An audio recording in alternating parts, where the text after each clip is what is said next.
Dr. Arun Kumar Pati. He's from Institute of Physics, Bhubaneswar.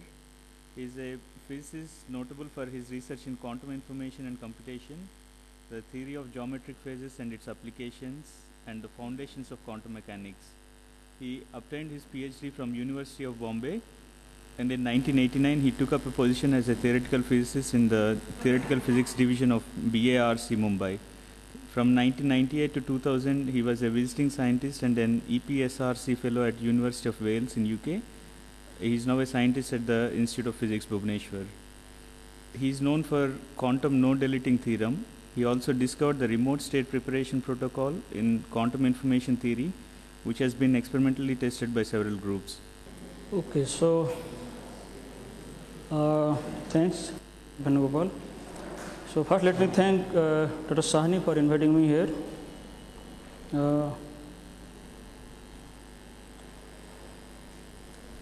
Yeah, so the title of the talk, as you see, is no-deleting and no-hiding theorems in quantum information. So this lecture will be slightly theoretical, So so I did not know the audience will be so from different background, but hopefully you bear with me. So if you have any difficulty, you can ask anytime. Okay, so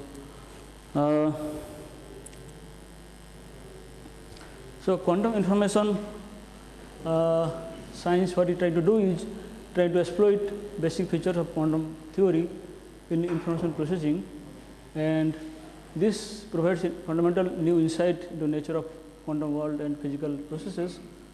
And quantum information utilizes resources that are not available in classical world. So using these resources, you can do many things which can lead to technological applications like quantum computing, quantum teleportation, dense coding, remote state preparation, quantum communication, quantum cryptography, and many more things you can do. Okay, so this is the main big goal of quantum information. Just to for students, I will be going telling some basic things. Okay, so before going to main theorem, let us see what a classical and quantum bit is. Basically, classical bit you are all familiar. They can remain in either 0 or 1, but a quantum bit can remain not only in 0 or 1, but also in 0 and 1. Already you are familiar with this notion. So in fact, any two-state system like a photon or electron or any other quantum particle, you can think of as a qubit, like alpha 0 plus beta 1 is a state of a quantum bit. And once you realize this new way of storing information in a quantum bit, then this allows not only new ways of storing and processing information, but also you can do many new things which are not there in the classical world. Okay, so in quantum computing, what we are trying to do is basically trying to exploit this inherent parallelism which is there in these quantum states, and that leads to massive parallelism. Already you, I guess you are familiar with that notion. Like a single qubit can have access to both 0 and 1. If you have n qubit, they can access to all the 2 to the power n logical states simultaneously. Okay, and for some computational task like searching or factoring or even say like Deutsch algorithm, quantum computer can be much more efficient and powerful and can give better speed up compared to their classical counterparts. Okay, so that is the area people are exploring to discover new algorithms which can surpass the classical counterpart. Okay, so now let me tell a little bit about quantum theory, what this is. The whole of quantum mechanics is based on few postulates. Okay, so it is better to recall those postulates. First is that given a quantum system, you have a pure state psi, and that is a unit vector in a Hilbert space H. Okay, and physical observables are nothing but linear Hermitian operators which could satisfy some eigenvalue equation like a psi n equal to n psi n. And quantum evolution is linear. If you have a closed system that should evolve unitarily, like psi should go to psi prime, which is nothing but u of psi, and this unitary evolution preserves the purity of a state, and also it preserves the overlap of two different states. Okay, so and there is something to do with measurement, which is unavoidable. And if you have a quantum system which is arbitrary state like this, and once you do a measurement, then that disturbs the state. So if you get one of the outcomes, say psi n, then the state collapses to that particular eigenstate with the probability given by this mod c n square. Okay, and this is true only if you know the outcome. But if you don't know, then the outcome could be psi 1 or psi 2 or psi n or any one of those states. So the state after measurement will be described by a weighted average of all the possibilities, which is nothing but a mixed state. Okay, so notice the difference between this and this. If you know the outcome, you will get a pure state, but if you don't know the outcome after doing a measurement, then that will be a mixed state, because this is a statistical average of all possible pure states. Okay, and the last thing to remember is that if you are dealing with composite system, then the Hilbert space of the composite system is nothing but tensor product of individual Hilbert space. Like if n particle, then the Hilbert space will be H1 tensor H2 and so on. Okay. So these are the few postulates you need, and we can build up the whole quantum mechanics based on this. Okay. So, and there is the notion of quantum entanglement, which is one of the key resource or key concept in quantum information. Already you are familiar with the entanglement definition, but just to just for completeness, I briefly tell you here. Okay, so if you have a composite system like psi 1 2, and the state you can write as psi 1 tensor phi 2, then this is not an entangled state. But if you cannot write, then that is an entangled state. Okay, so that means given an entangled state, there is no way that we can associate a pure state. If you recall Professor Bennett's talk, then given two photons which are in an entangled state, then you cannot associate a pure state to individual photons. Okay. Any general state like this in different Hilbert spaces, like first particle could be in a Hilbert space dimension n, this could be in a Hilbert space dimension m, then combined state you can write as something like this. But there is something called Schmidt decomposition theorem, which tells you that given such a state, you can always write like this. Instead of double sum, you have just single sum, and this sum will go from 1 to n, where n is the minimum of this or n or m. Okay, in this case, you assume that n is less than m, so this sum will go from 1 to n. And this comes handy when you do some calculation using these entangled states, and very useful theorem. And if you want to ask what is the state of a single particle in this combined state, then what you do is you have to do a partial trace. That means you have to ignore the second particle if you want to know the state of first particle, and similarly if you want to know the state of second particle, you have to ignore the first particle. So do a partial trace over the remaining Hilbert space, and then you will get the state rho 1 and rho 2. And this rho 1, rho 2, they are no longer pure, they are mixed states. If you do a trace over this, you will get basically sum over I pi, ai ket and ai bra. Okay, that's what you will get, which is a mixed state. Okay, so that is another way to test that whether your original state is entangled or pure. If it is entangled or not entangled. If it is entangled, then after tracing out you will get a mixed state. If it is not entangled, then after tracing out you will get pure state. Okay, so this is a simple way to test whether your state was entangled or not. Okay, so any general two-state system like a 2-qubit, which is A00 plus B01 and C10 plus D11 is actually entangled state for any arbitrary complex number A, B, C, and D. But given such a state, as I said, you can always write a Schmidt decomposition, which will involve only two terms. So here you have 4 terms, but you can always write down using two sums, where these A1, B1, A2, B2, they are called Schmidt vectors, and these are nothing but Schmidt coefficients. Okay, and your familiar Bell state is nothing but one such state, which is nothing but phi plus phi minus given by this, and psi plus minus given by this, and they are maximal entangled states.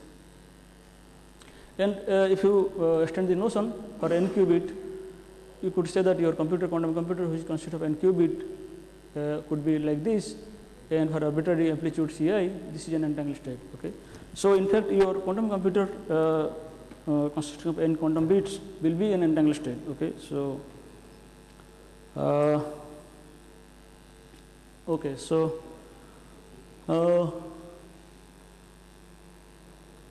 when you deal with the open system, then you can't describe the open system by a pure state. So you have to deal with the mixed states given by this kind of expressions. basically they are statistical average of pure states, where these weight factors are basically the probabilities with which you prepare the pure states, and they should sum up to 1, and the condition on this rho is that this should be positive and trace should be 1 and rho square is not equal to rho. So if this is satisfied, then that is a pure state. Okay, for pure state you can always write rho square equal to rho, that is you can write a state vector, but if not, then that is a mixed state. The notion of purification tells you that given any mixed state, you can think of that as a part of a larger Hilbert space, which could be in an entangled state psi. Okay, this is what exactly Professor Bennett was saying, that if you go to a church of the church of big Hilbert space, everything is pure. Okay, so if you go to bigger Hilbert space, you can always think of your rho as a part of a entangled state. That means if you trace over this part, you will get the state rho. Okay, so this is how you obtain the mixed state from a pure state. By the way, this purification is not unique. That means given density matrix like this, which is mixed state, there are infinite number of purification you can think of, because you can always multiply a u here. Okay, and if you do a trace over this part, you will always get a same density matrix. Okay, so this is not unique from here to here. Okay. Okay, so now you may ask how this open system evolves. So there is a general theorem due to Krauss, which tells you that any state should evolve by a complete positive map like this. Okay, so rho should go to E of rho, which is nothing but this kind of sum over I, E, I, rho, I, E, I dagger, and these are nothing but the Krauss elements, and they should satisfy this identity. And the good thing about this is that even though your system is evolving non-unitarily, because these transformations are nothing but more general transformation which need not be unitary. Okay, but you can always think of this quantum operation like this completely positive map as a unitary evolution in a bigger Hilbert space. So given a rho which is undergoing transformation like this, you can always think of that this rho along with some ancilla is undergoing some unitary evolution, and then you trace over ancilla. Okay, then you will get this E of rho s. So finally everything is pure, everything is unitary in big Hilbert space. Okay, so what I am going to tell in remaining of my talk is that I will try to highlight some basic differences between classical and quantum information. Okay, that's what I am trying to do. So given a quantum state psi, okay, that not only carries quantum but also classical information. As you may know already, that a quantum state contains potentially vast amount of information which is inaccessible to an external observer, and this inaccessible information is quantum information. So what I mean here is the following, that given a quantum bit, okay, a single quantum bit, if you want to ask the question, how many bits do I need to specify that qubit? So potentially you need infinite number of bits, okay, because on the Bloch sphere, if you imagine the point say here, and then you don't know the point where exactly it is lying on the Bloch sphere, then you need infinite number of classical bits to describe that. Okay, but if you want to extract some information from the quantum bit, you do a measurement, and measurement will give only 2 outcomes. So that will give only 1 classical bit. So amount of information that you can extract doing measurement is the accessible information, and this is classical. Okay. Okay. So given such a quantum state and quantum information, we are trying to understand in what way this differs from classical information. Okay. Classical information we are familiar with, but given such a quantum bit or quantum state, in what way such quantum state differ, from the classical bits. So there are famous, the famous theorem is no cloning theorem, which was discovered in 1982, which tells you that given a single quantum, you cannot make a copy. Okay, you can't design a quantum Xerox machine. Okay, unlike your classical information. So there is something called no flipping theorem also, and that tells you that given a quantum bit, you can't design a NOT gate for a complete unknown state. Like classical bit, you can design NOT gate. Given a 0, you can flip it, you can take to 1. Given 1, you can flip to 0. Okay, just by applying a NOT gate. But given an arbitrary state psi, can you do psi orthogonal? or given psi orthogonal, can you do psi? Okay, can you transform it to psi? If you can do that, then you will call that you are able to design NOT gate, or you are able to flip it. But such a thing is not possible. Okay, and the other no-go theorem is that no deleting theorem, which I discovered in 2000. And also there is something no partial erasure, and last thing is that no hiding. So I will cover only this and these two. Remaining I won't have time. And these limitations tell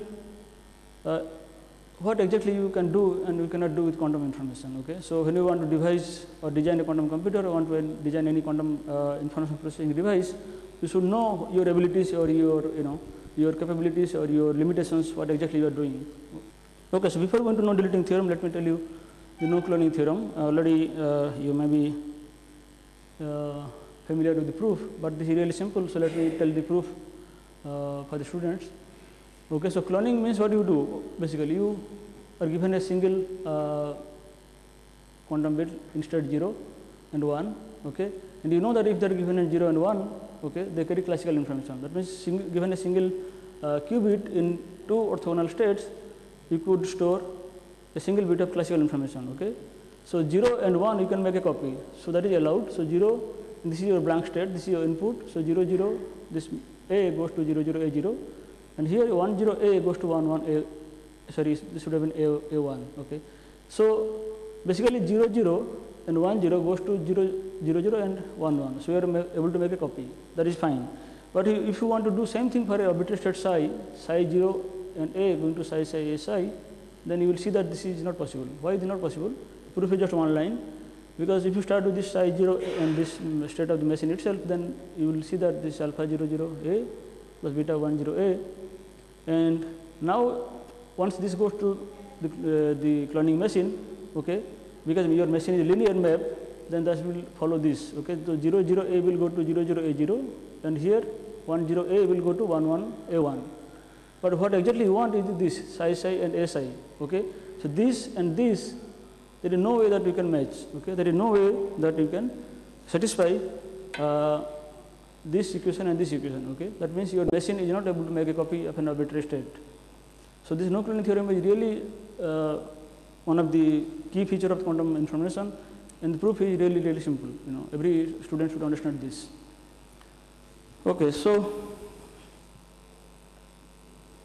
what this no deleting theorem trying to tell you is that trying to ask the following question: that given a unknown state like psi, and you are given not a single copy but two copy, psi and psi, can you delete one copy, that is psi A, can you take to psi 0 A psi?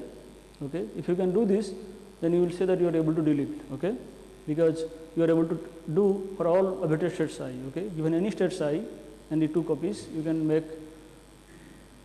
transform it to psi 0 and A of psi. Okay. Okay, so one thing you want to do is that you don't want that your quantum information should be hidden anywhere in the machine itself or any other part of the universe. But because if you want to keep it in your machine, then that is not really deletion, because you can recover the state from the machine itself. Okay. So what quantum mechanics is trying to tell you that given a two identical copies, you can't delete one copy and keep the other intact. Okay, so that is the content of the non-deleting theorem. The proof is also simple, but little bit few more steps than the no cloning theorem itself. So let us see how it goes. Okay, so what you know is that you can delete classical information. Okay, classically, if you are given two identical bits like 0 0 or 1 1, you can delete it. Okay, using your XOR operation or whatever you like. So similarly, you can also delete two identical qubit given in the state 0 0. Okay, 0 0 and 1 1 you can delete. That means you can take 0 0 A to 0 0 A 0 and 1 1 A you can take to 1 0 A 1. This is allowed. Okay, once you know this is allowed, then you see can you do same thing for an arbitrary state psi. Okay. Now you may ask what will happen if they are not identical. Okay, that you don't bother, because you want to delete only one copy from two identical copies. If your two copies are different or entangled, you don't worry. Okay, so if you say you don't worry, but you have to say something about what that means physically or mathematically. Okay, so we say that if two qubits are not identical or entangled, then the final state after transformation could be anything. So that you call some state phi. Okay, that's all. Okay, so if the two qubits are 0, 1 plus 1, 0, or in an entangled state, after passing through the machine, okay, you say that the final state is something, some normalized state phi. Okay, you don't worry about that. Okay, so now you will see that because of linear nature of the deleting transformation, the machine itself is not time reversible cloning. Okay. So the proof goes like this. Try you send two copies psi and A. Okay. Now if you just expand this out, basically you have alpha square 0 0, beta square 1 1, and alpha beta 0 1 plus 1 0 times A. Now you apply the transformation. Okay. Now this state is going inside the deleting machine. Okay. So what machine will do is machine will act linearly. So it will basically do the following transformation. It will do this. Okay. This and this and this. Okay. So using these three equations, you will see that the state that is going inside your deleting machine will give an output which is basically this should be alpha square. So alpha square, sorry, there is a typo error here. So alpha square 0 0 A will go to 0 0 A 0, okay, and beta square 1 1 A will go to beta square 1 0 A 1, and this part will go to square root of 2 alpha beta times phi, because that's what you have your in your definition. Okay. But what you want actually is basically psi 0 and A psi, and if you expand this out, basically alpha 0 plus beta 1 times 0 times this. So in general, there is no way that you can satisfy this and this. Okay. That means your actual and desired state that are you are looking for, they are different. That means you can't design a perfect deletion machine. So you fail to design a machine that you wanted. Okay.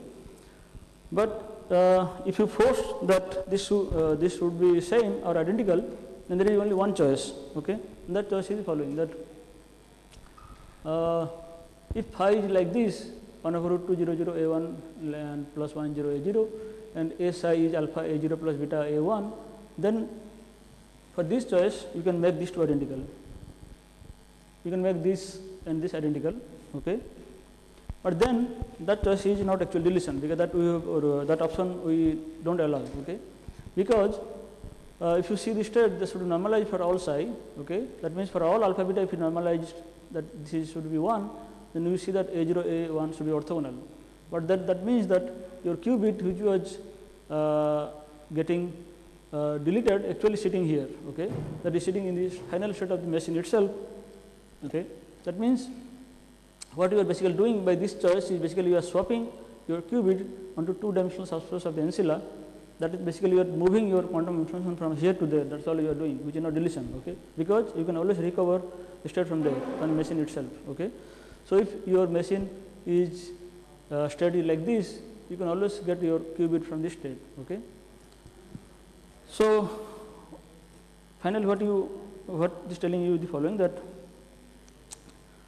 because of the linear evolution of quantum mechanics or quantum theory, you are not able to really delete, but you can only move around the quantum information. This is the non-deleting theorem. Okay. In 2004, Joja came up with a stronger version of no-cloning theorem, and that tells you that to create a copy, so he asked the following question: given you can't make a copy, fine, that is fine, but what extra information you would need to make a copy? So that question he asked, and he found that to make an extra copy, you must provide the full information. That means you must import the information which already exists in some part of the world and bring it here. Okay. So you see there is something something common in the stronger no-cloning version and this no-deleting theorem, because this tells you that you can't make a copy. The only way to make a copy is you bring the information from some part of the world and put it here. Okay. And the non-deleting theorem tells you that you can't delete. The only option is that you can move information from here to there. So if you want to delete from here, take it from here and put it there. That's all you can do. So only you can import and export information. You can't really create nor destroy. Okay. So yeah. What does that physically signify? You are creating a state which is blank. Yeah. That means it contains no information, or information is entirely randomized. No information. No information, because it's pure state. There is no randomization, no random state. Okay. State is pure. Okay. So it means there is no state. Yeah. Blank state is Blank no. state, yeah. Like analog to a blank paper, in a Xerox machine. Okay, you put some information, you put a blank paper, and you get 2 copies. So the quantum state that you talk about, blank state of quantum, blank quantum state means basically no information. Okay, that is of your choice. You choose your blank state as 0 or 1, whatever you like. So that is basically up to your choice. But I'm not sure that what does it physically signify, a blank state. What does it physically signify? A state is not. No, physically, physical significance is that state has no information about your original state. That's all. Okay. So it's another state. Yeah. Which has no previous history, no memory of right. previous. Yeah. Okay. Thank you. Okay. So yeah, now I come to no hiding theorem. But before that, let me tell you about hiding classical information. What do you mean by that? Okay. Already yesterday you heard about one-time pad. That is one way, one example that one way of hiding classical information. So classically, what you can do is you can hide information in 2 ways. Okay. First, you can. So one option is that if I have some information in my computer, in my classical computer, I can move from here to your computer. Okay, and you can take that and go home. So that way I can hide my information from my computer, or I can encrypt the message and send it to somewhere else. Okay, and that is the way I can hide. So classical information can be hidden either using this or that, or maybe combination of these 2 ideas. Okay. So now you ask the following question: that can you do same thing for quantum information? That is, given a quantum bit psi, can you hide in same way? Okay. That is, can you hide by encrypting or by moving? What you will find is that there is only one option available, that is, you can only move or cannot encrypt in a specific way. So that I will explain what exactly that means. And moreover, if you recall the example that Professor Bennett was talking yesterday, so we are trying to, he gave the example of one-time paired, also quantum teleportation, and then he was trying to say about the analogy between one-time paired and teleportation, but this analogy is not exact. Okay. So why it not exact? That is because of the fundamental this no hiding theorem, as you will see towards the end of the talk. Okay. So the one-time paired is nothing but the Varnum cipher, which is basically the following: that Alice encodes a message M using a random n-bit key. That is, she adds the message with the random bit. This is nothing but the addition modulo 2, and then send the encrypted message C to Bob. Okay, and then Bob has the key, same key K. Okay, and then he can retrieve the original message by again doing same operation, addition modulo 2. Okay, C addition K will give you the original message M. Okay, so this is how the one-time paired works actually. Now you may wonder, after Alice encodes the message, okay, the encoded bit string contains no information, and nor is the key. Okay, key is random, and this is also random. So where is the missing information?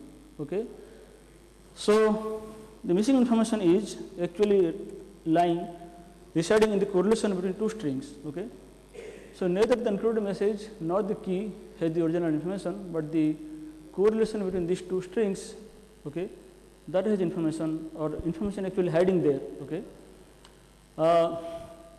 Now, can you do same thing? Can you design a quantum analog of that? That is, can you encode a quantum bit into the correlation between 2 subsystems such that individual subsystem have no information, like this one-time paired. Okay. And the no hiding theorem will tell you that this is not true. Okay, in general. For example, if you think of say single qubit alpha 0 plus beta 1, if you want to encode into a 2 qubit state like alpha phi plus plus I beta say phi minus, where phi plus phi minus are orthogonal your Bell states, then you will see that if you look at the individual system by tracing one part, then that will contain some information about alpha and beta. Okay, so but this is really not possible. That is what is surprising about this theorem. See, your original system is alpha 0 plus beta 1. Fine. So, okay. So the statement I will make more precise. So the question is, okay, can you hide quantum information in same way like classical information? Okay, so the no hiding theorem will tell you that if the original information is missing, okay, then it must move to somewhere else, and it can't be hidden in the correlation. When I say correlation, I say bipartite correlation, okay, between this and that. And this no hiding theorem will have application in state randomization, quantum teleportation, and also any process leading to thermalization and even black hole information loss paradox, and many more possibly. But I will highlight these few things. Okay, so first let me define what I mean by hiding a quantum state. Okay, so if I have an arbitrary state psi and something happens to the system, okay, and in the end your state, which is psi, I write in the density matrix language, okay, because this is a pure state, I can write a pure density matrix rho. So something happens to this original system, and in the end you get a mixed state sigma, okay.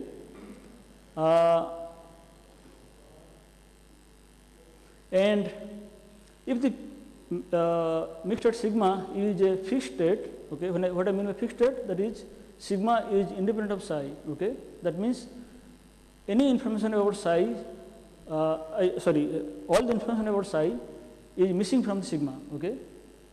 So suppose psi is a qubit, alpha 0 plus beta 1, then sigma, if it is a I by 2, okay, that means I take a pure state and I randomize it completely, okay. I get in the end I by 2, which is completely random state.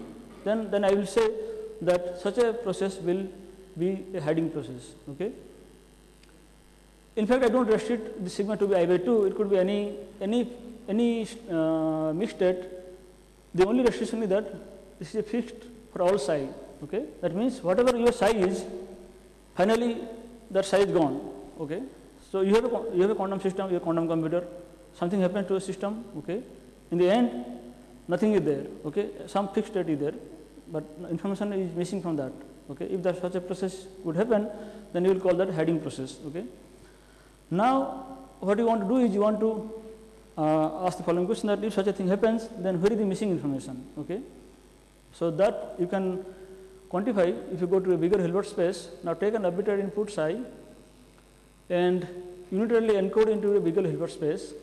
So psi goes to psi, which is bigger Hilbert space, state in a big Hilbert space, and then if you trace over this A, you will get the sigma, okay, the fixed state. Okay, so already I said the example. So suppose you have a quantum computer like n qubit quantum computer, and you are in the middle of some computation, like you are doing say search or Grover or whatever, source algorithm, whatever you like, and you start with 0 0 0 and you do some steps, you are in some intermediate state, that could be an entangled state. Now due to some physical interaction with the external world, quantum computer loses its purity and becomes a complete thermal state, for example, Then you may ask, where is the missing information, okay. So the no hiding theorem will tell you where is that missing information is residing, okay. So you will find that if your quantum computer is completely decohering and getting to a mixed thermal state, then that is going and sitting in the rest of the world, okay, and it is not getting entangled with this and rest. Okay, so this is the precise statement. So let psi is the input state, and that getting mapped to a state in a bigger Hilbert space with psi as rho input. Now if rho input getting mapped to sigma, which is a fixed state like sum over k p k with sigma fixed for all rho, that is this p case has no information about psi, then psi should be of this type, okay. Psi should be written like this, that is sum over k square root of p k and tensor with q k, tensor with psi. For the time being, forget about the zeros, because that is just to match the dimension.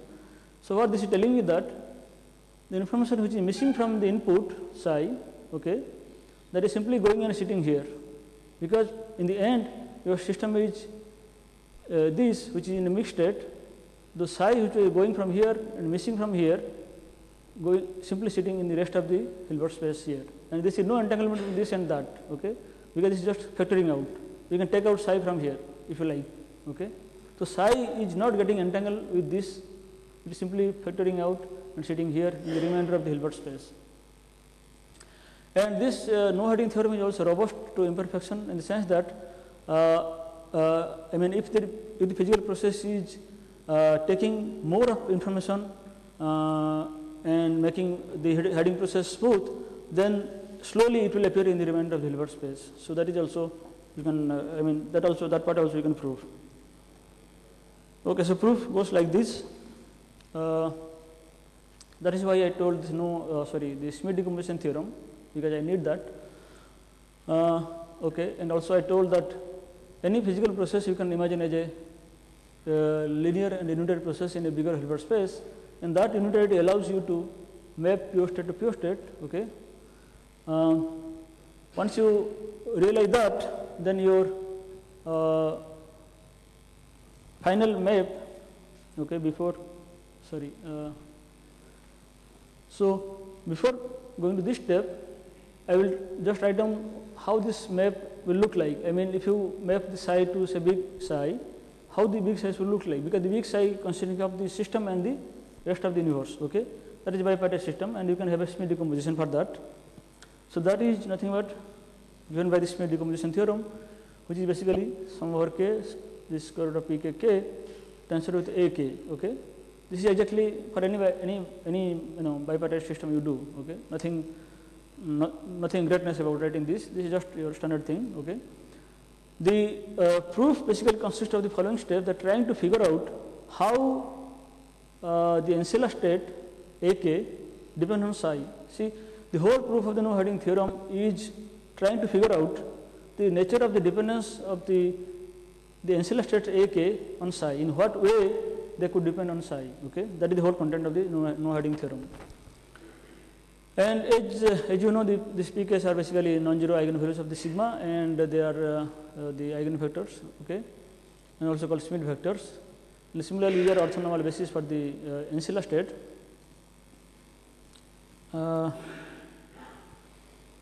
So now we are going to use only two inputs, that is linearity and unitarity, nothing else. Okay, which are the key ingredient of quantum mechanics or any quantum theory.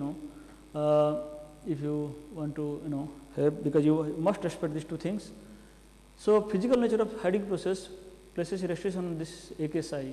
Okay, so by linear nature of the ancilla, by linearity of the quantum evolution, the ancilla will consist of an orthonormal set of states, even for superposition states. Like if your psi is like this, sum over n c n psi n, then ak psi will be of this type, sum over n c n ak psi n.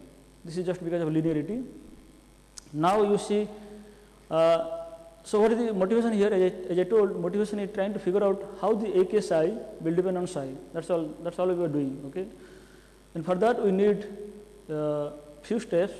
Okay, and those steps will be motivated by the linearity and unitarity nature of the quantum mechanics. That's all. Okay, now think of two orthonormal states like al psi and ak psi for L not equal to k. Because this is orthonormal, this should be 0. Okay, but then you know that al psi should be like this. So if you plug it here, you will see that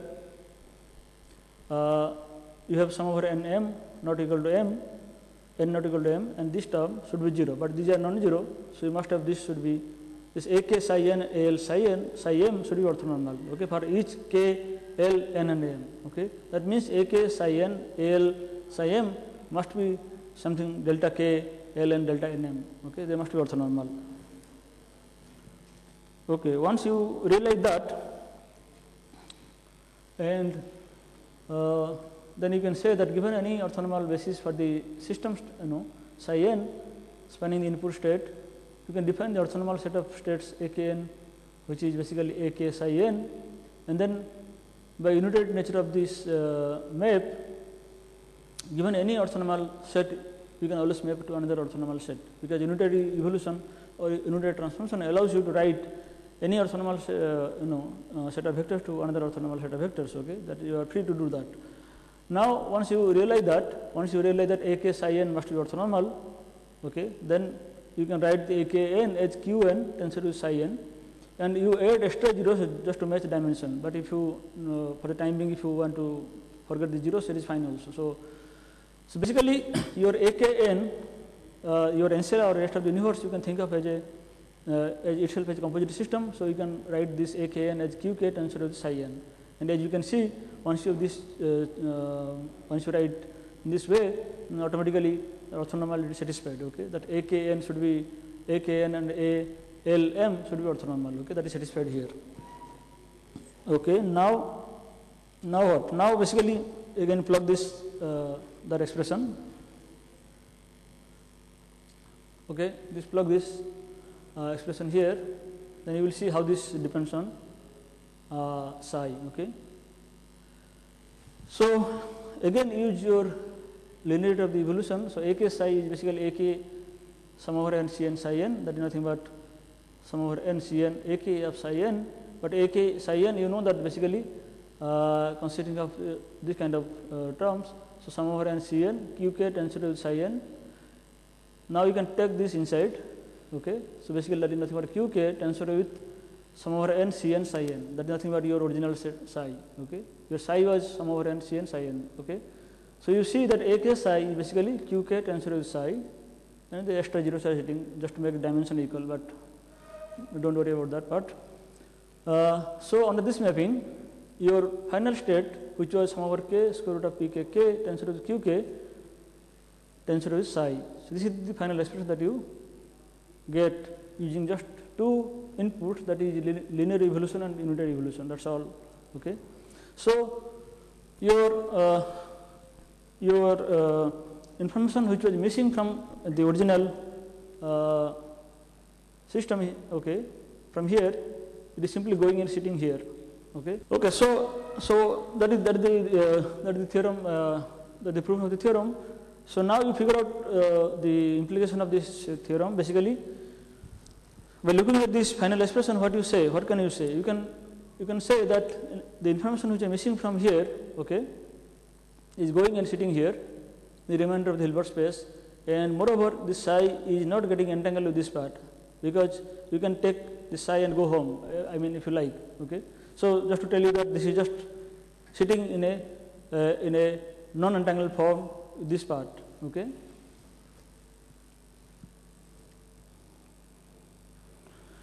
So since you can swap psi with any other state in the ancilla or rest of the universe, the quantum information which is missing or which is encoded globally is in fact encoded entirely within the ancilla. Okay. So no information about psi is encoded in system and ancilla correlation, which I just told, nor in fact in system-system correlation. Okay. So the moral of this no-hiding theorem is that if the original information is missing, then it must be moved to the remainder of the Hilbert space, and it can't be hidden in the correlation. So that is your no-hiding theorem. Okay, so I don't know how much time I have. Okay, so maybe I skip this imperfect hiding. This you can also prove that this no-hiding theorem is robust to imperfection. That is, if you, let me tell you the basic idea here. You may ask, okay, so initially what you did is you tried to investigate what happened to the system if it is just a single system. Okay, what if it could be entangled state? What could happen? Okay, what could happen to an entangled state? I mean, given such an entangled state like this, if something happened to this part, okay, can the no-hiding theorem still satisfied? And the answer is yes, still you can satisfy, but I will not go into detail of the proof. Okay, so now I will tell you some examples that are more illustrative. So first example is randomization. Okay, so this is a process where a pure state like psi go to I by d. So if psi is a state in d-dimensional Hilbert space, then this kind of map will take to I by 2, where this is a complete random state. Okay, and this particular map satisfies your criteria of the hiding process. So then this is an example of your hiding map. Okay, for example, if you are given a qubit, you know that you can randomize if you apply with these operations identity sigma x, sigma y, sigma z. If you apply this with all equal weight 1/4, then you will see that given any arbitrary state psi, you can get I by 2. This is exactly what happens in teleportation. For example, in teleportation, when you do the Bell measurement but don't send the classical outcome, the state could be any one of the possible states, So Bob doesn't know what to apply. So for him, the state will be 1/4 identity psi psi plus 1/4 sigma x psi psi sigma x and so on. So that state nothing but I by 2. Okay. So without classical communication, the state of Bob's particle is completely random. There is no information about the original state. Okay. So exact randomization requires an ancilla of dimension at least d square. Now if you see the enlarged Hilbert space, the missing information will be in the ancilla up to local elementary operation. So this freedom is there, but you will always locate, I mean you will be able to locate the information which is missing from this part. Okay. And as you can see here,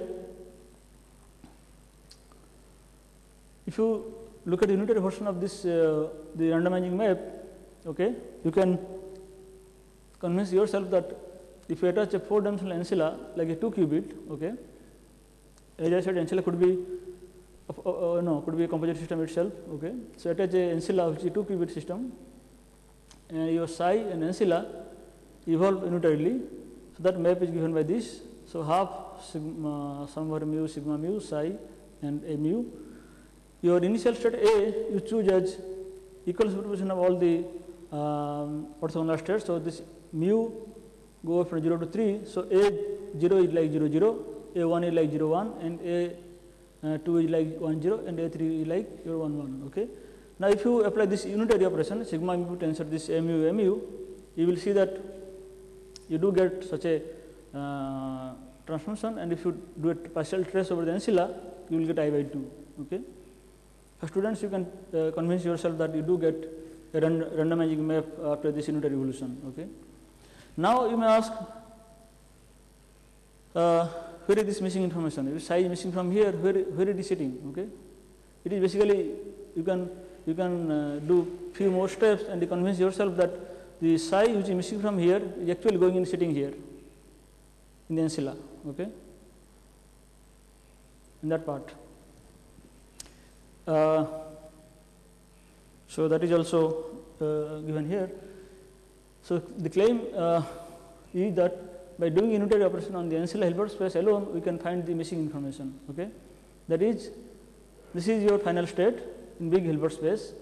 Now, if you do this following unitary operation, which is basically control knot on 2 and 3, and then Hadamard tensor with identity, and then again followed by control knot between 2 and 3.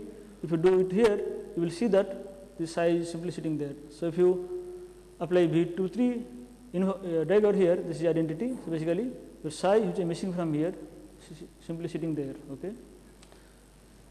So this is in accordance with your no-hiding theorem that if something is missing from here, it must appear there. And also you can do, I mean you can test this no-hiding theorem in quantum teleportation also. In teleportation, what happens is in standard protocol, as you already know, so you have the input and Bell state, then you can decompose like this, and then after doing Bell measurement and sending classical communication, then Bob can get the state psi. Okay.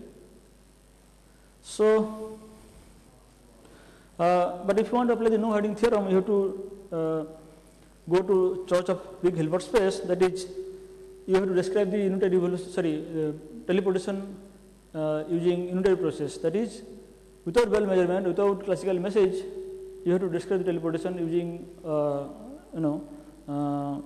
unitary evolution and sending quantum message, not classical message.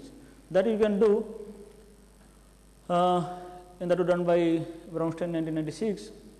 So what you do is, given this EPR pair and single qubit, attach an ancilla, okay, 2-qubit state, do unitary operation, send the quantum particle, the ancilla state.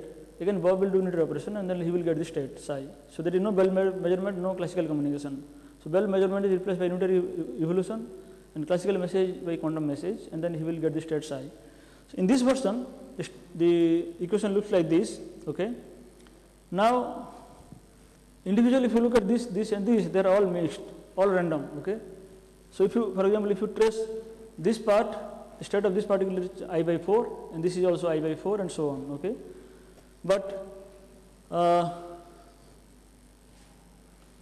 if you look at the remaining subsystem, you will find the missing information. So the key result can be recovered, the no-hiding theorem can be recovered, or you can check yourself by rewriting teleportation using the bipartite system.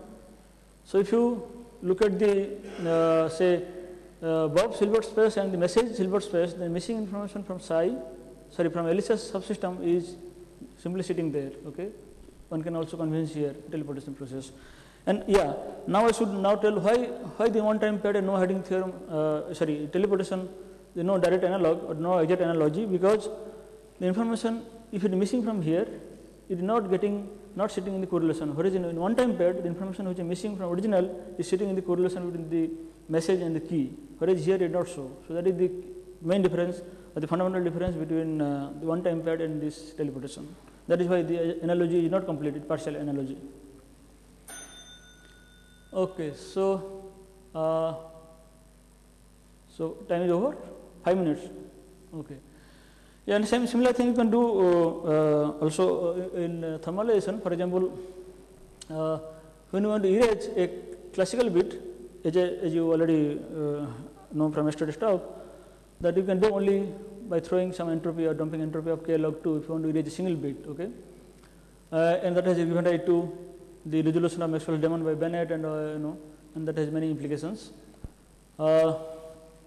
And you can also convince yourself that why erasure is irreversible, because if you want to erase psi and phi, psi go to 0 for all psi, you cannot do by unitary process, because if you can do, then you get a contradiction, because psi go to 0 and phi goes to 0, then this should satisfy the overlap, that should be 1, but this is non-orthogonal, this cannot be 1, so you get a contradiction. Okay, so by reversible process you can't erase information. Okay, so this no hiding theorem tells you that so it is in some sense generalization of Landauer's erasure, because it provides insight into thermodynamic reasoning, and the nature of the information hiding also gives extra insight or new insight into the nature of the thermalization process itself. So for example, one can replace an input output in Ancilla using thermodynamic language like initial system, final system, and environment, and one can generalize this notion to this context also. So in case of single system, an environment, the system thermalizes, it contrasts to a thermal distribution independent of the input or initial description, and perfect hiding implies complete thermalization, but this kind of imperfect hiding may tell you how the system is approaching towards say equilibrium state. So in either case, either this or that, as the system evolves and vanishes from one subspace, it must appear in the remainder of the Hilbert space. That is the main essence. And this also has application in black hole information loss paradox. So this is also a situation or one example of the hiding map. Like if you throw a pure state into a black hole, you get a mixed state, which is a thermal state. So you may ask, where is the missing information? Okay. So in this context also you can apply this no hiding theorem, and in fact there have been several proposals in the past to resolve this, but there is no resolution. And no hiding theorem is not trying to resolve, but trying to rule out certain option. But for example, people have been saying that the missing information could be like this option is saying that the information which is missing from black hole could be hidden in the correlation between the quanta emitted early and the quanta emitted later on, or it could be hidden in the correlation between the Hawking radiation and inside state of black hole. So these two options are ruled out by the no hiding theorem. So in this formulation, you would say that the infalling matter would correspond to subsystem I, and outgoing Hawking radiation could be say system subsystem O, and then no hiding theorem implies that no information is carried either within the outgoing or in the correlation between outgoing and anything else. Okay. So this resolution or rejection is based only on the two assumptions, this unitarity and Hawking's analysis. Okay.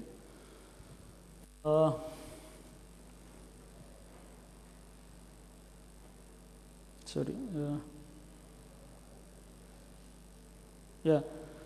So this no hiding theorem rigorously rules out that the information which escapes from black hole is nevertheless inaccessible as it is hidden in the correlation between semi-classical Hawking radiation and black hole internal state. And this provides a criteria to test any resolution. Even in future, if someone try to resolve, they must respect this no hiding theorem. Okay, to summarize, what we did is try to focus, try to highlight that quantum information is basically or fundamentally different from classical information. So, unlike classical information, copying, deleting, hiding in the correlation are not possible in quantum mechanics or in quantum world, and the no hiding theorem provides new insight into different laws governing classical and quantum information. So, the moral of the whole lecture is the following, that whenever information disappears from your part or your system, it moves to somewhere else and remains there. Okay. So, with this I end my talk. There are few references for this talk. Okay. Thank you.